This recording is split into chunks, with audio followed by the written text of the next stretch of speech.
Hi all. Sensory play എന്ന് പറയുന്നത് നമ്മുടെ 5 സെൻസസും ഇൻവോൾവ് ആയിട്ടുള്ള ആക്ടിവിറ്റീസിനെയാണ് നമ്മൾ സെൻസറി പ്ലേ എന്ന് പറയുന്നത്. പൊതുവേ സെൻസറി പ്ലേ ഓട്ടിസം കേസസിൽ മാത്രമാണ് ഇമ്പോർട്ടൻ്റ് എന്ന് നിങ്ങൾ ധരിച്ചിട്ടുണ്ടെങ്കിൽ അല്ല.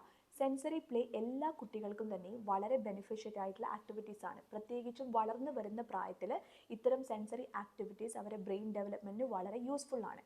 ഇനി ഓട്ടിസം കേസിൽ ഇത് എക്സ്ട്രീംലി യൂസ്ഫുൾ ആണ്. എന്തുകൊണ്ടാണെന്നും അതിൻ്റെ ബെനിഫിറ്റ്സ് എന്താണെന്നും നമുക്ക് നോക്കാം. അതുപോലെ ഞങ്ങളുടെ ഓൺലൈൻ പ്ലാറ്റ്ഫോമിൽ online speech therapy, occupational therapy, behavioural therapy, മറ്റ് സൈക്കോളജി സർവീസസ് എല്ലാം തന്നെ അവൈലബിൾ ആണ്.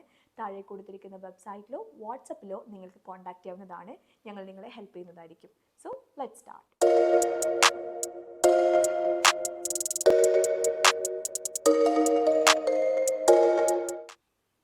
സെൻസറി പ്ലേ അല്ലെങ്കിൽ സെൻസറി ആക്ടിവിറ്റീസ് എന്ന് പറയുന്നത് 5 സെൻസസിനെ ഇൻവോൾവ് ചെയ്തിട്ടുള്ള പ്ലേ ആൻഡ് ആക്ടിവിറ്റീസ് ആണത്. 5 സെൻസസ് എന്ന് പറയുമ്പോൾ കാഴ്ച, മണം, രുചി, കേൾവി, അതേപോലെ തന്നെ ടച്ച്, ഇത്രയും കാര്യങ്ങൾ വരുന്ന ഒരു ആക്ടിവിറ്റീസ് ആണ്. കാരണം ഈ ഓട്ടിസം കേസസിൽ പൊതുവേ കണ്ടുവരുന്നതാണ് സെൻസറി ഇഷ്യൂസ്. ചില ശബ്ദങ്ങൾ അല്ലെങ്കിൽ ബ്രൈറ്റ് ലൈറ്റ്സ്, കളേഴ്സ്, ചില സ്ട്രക്ചേഴ്സ് അവർക്ക് ടച്ച് ചെയ്യുന്നത്, അതേപോലെ ചില സ്മെല്ലുകൾ, ചില രുചികൾ, ഇതൊക്കെ അവർക്ക് ഭയങ്കര ഇറിറ്റേറ്റിംഗ് ആയിരിക്കും.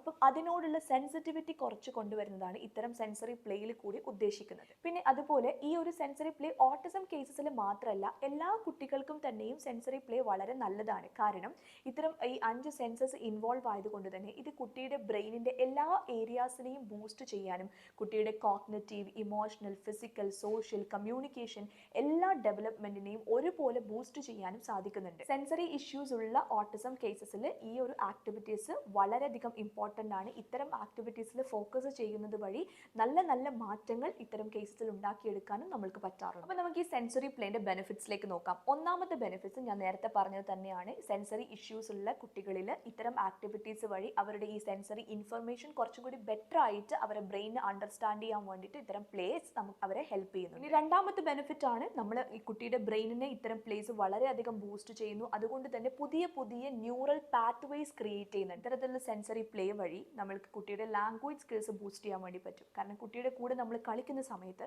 നമ്മൾ വളരെയധികം നല്ല രീതിയിൽ കമ്മ്യൂണിക്കേറ്റ് ചെയ്യും, നമ്മൾ കുട്ടിയുടെ കൂടെ ചിരിക്കും, നല്ല രീതിയിൽ എക്സ്പ്രഷൻസ് നമ്മൾ കാണിക്കും അല്ലേ. അപ്പോൾ അതുവഴി കുട്ടിക്ക് കറക്റ്റായിട്ട് മനസ്സിലാവും. ഈവൻ നോൺ വെർബൽ ആയിട്ടുള്ള ഓട്ടിസ്റ്റിക് കേസസ് ആണെങ്കിൽ പോലും ഇത്തരം സെൻസറി പ്ലേയിൽ കൂടിയിട്ട് അവർക്ക് കുറച്ചും കൂടി ബെറ്റർ ആയിട്ട് അവരെ എക്സ്പ്രസ് ചെയ്യാൻ സാധിക്കാറുണ്ട്.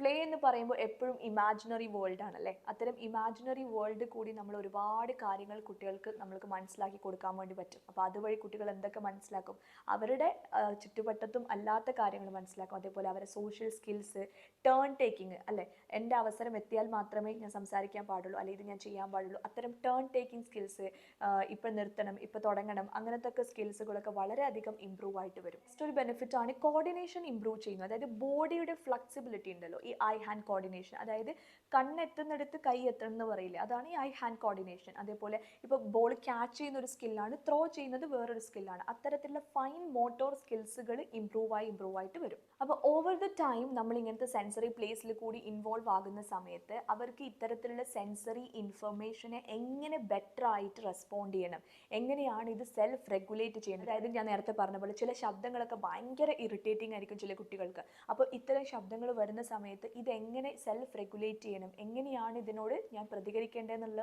ആ ഒരു അവബോധം മെല്ലെ മെല്ലെ ക്രിയേറ്റ് ചെയ്യപ്പെടുകയാണ് ഉണ്ടാവുന്നത്. അതുകൊണ്ട് തന്നെയാണ് പറയുന്നത് ഓട്ടിസം കേസസിൽ sensory play or sensory activities വളരെ ഇമ്പോർട്ടൻ്റ് ആണ്. സോ നെക്സ്റ്റ് വീഡിയോയിൽ ഞാൻ നിങ്ങൾക്ക് വീട്ടിൽ തന്നെ ചെയ്തു നോക്കാൻ പറ്റുന്ന 10 സെൻസറി ആക്ടിവിറ്റീസ് പറഞ്ഞു തരുന്നതായിരിക്കും. So stay tune for next video. ഞങ്ങളുടെ റീതിങ്ക് റീഹാബ് ഓൺലൈൻ സർവീസസ് ആണ്. നിങ്ങൾക്ക് ആർക്കെങ്കിലും താല്പര്യം ഉണ്ടെങ്കിൽ താഴെ കൊടുത്തിരിക്കുന്ന വെബ്സൈറ്റിലോ വാട്സപ്പ് നമ്പറിലോ കോൺടാക്ട് ചെയ്യുന്നതാണ്.